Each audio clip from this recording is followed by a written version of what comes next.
Growing up, I always thought of Barbara as a child star.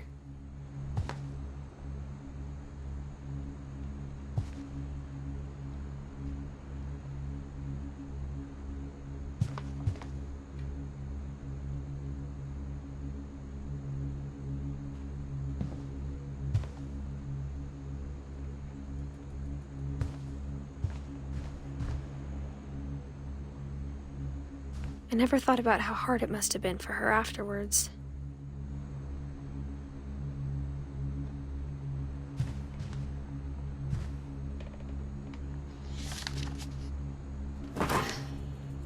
Of all the stories people wrote about Barbara's death, I'm surprised Edie saved this one.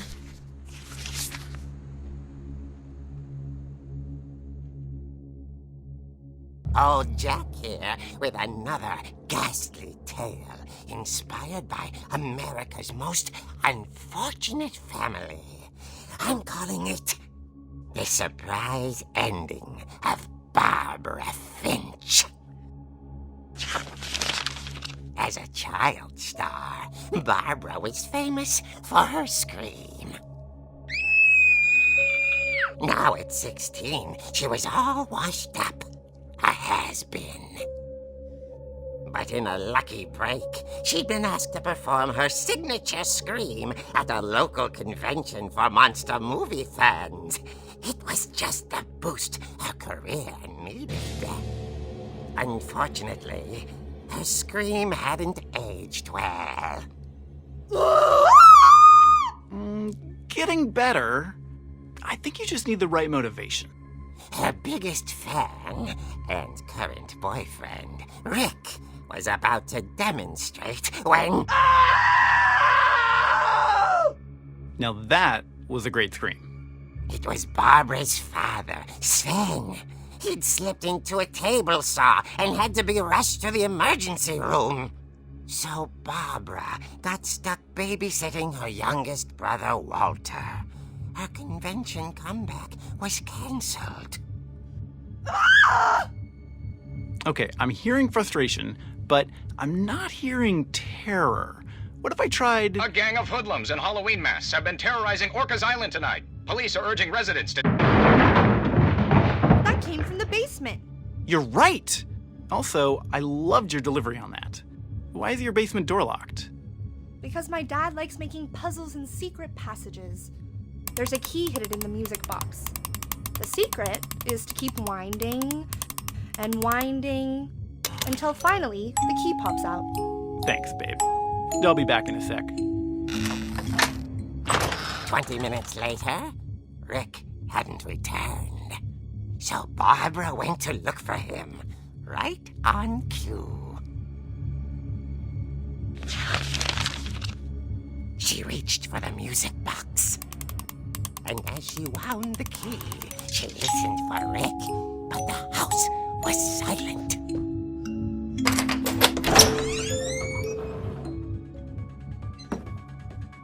Rick? She found Rick's crutch and imagined the worst.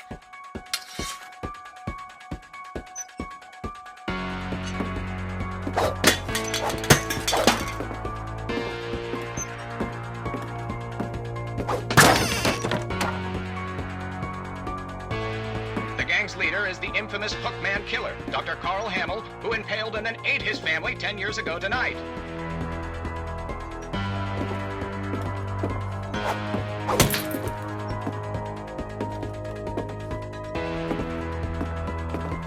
The old fridge rattled and grew still. Oh dear! Oh! Rick? Barb, relax. I was just trying to scare you to help you find your scream. Well, I'm not scared, Rick. I'm furious. Then act furious. All I'm getting from you now is that you're hurt and confused and you're... She threw him out, but she kept a little something to remember him by. Barb, have you seen my other crutch? And she was still holding it when she fell asleep watching the Late Picture Show. Hours later... Barbara! Walter, what's going on up there? Ah! Okay, I'm coming up, but if this is a trick, you're dead, Walter.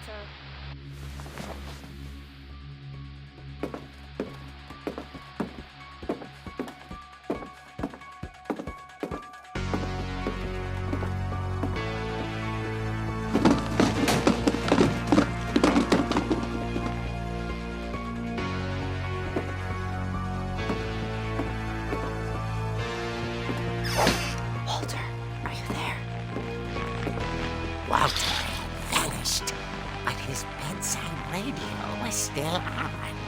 Orcas Island police describe the man as 6 feet tall, with a steel hook for a hand. Residents are urged to lock all doors and windows and notify the police of any suspicious activity. Barbara turned, saw the hook man, and was speechless. He was quite smashing.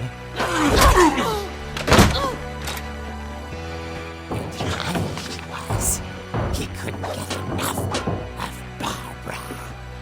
Okay, Barbara, there's gotta be another way out of here. That night, she played her part beautifully.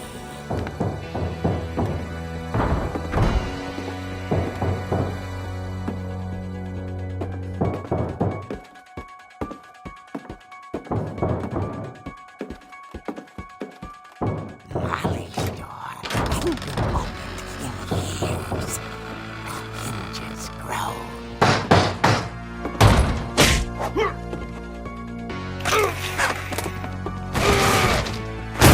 He wasn't moving, but she sensed the story might not be over yet.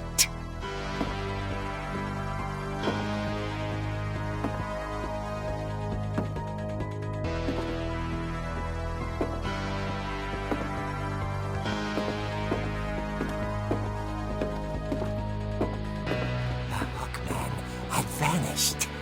She listened for his breathing, but all she heard was...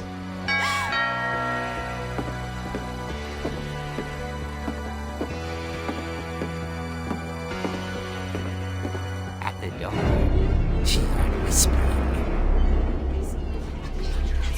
It was coming from inside the house.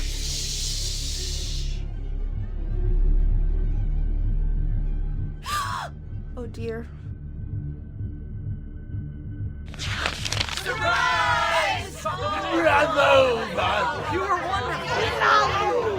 monsters had come to surprise her. For Barbara, it was a dream come true. Then she saw what kind of monsters they were, and she realized what was about to happen. She was going to be famous. And with her final breath, Barbara Finch gave the performance of her life.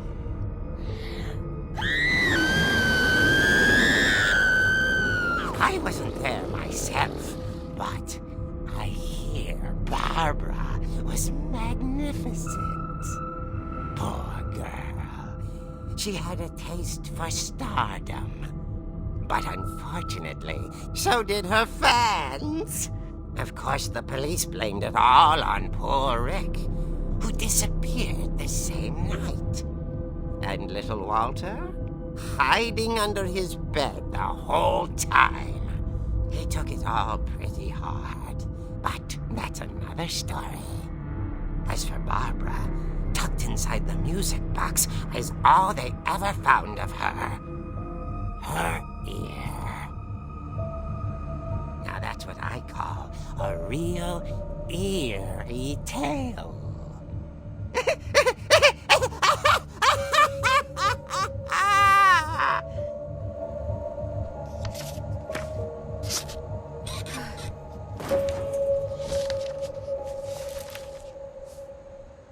Edie told me all Barbara wanted was to be remembered, as absurd as that comic was. Maybe what Edie saw was a happy ending.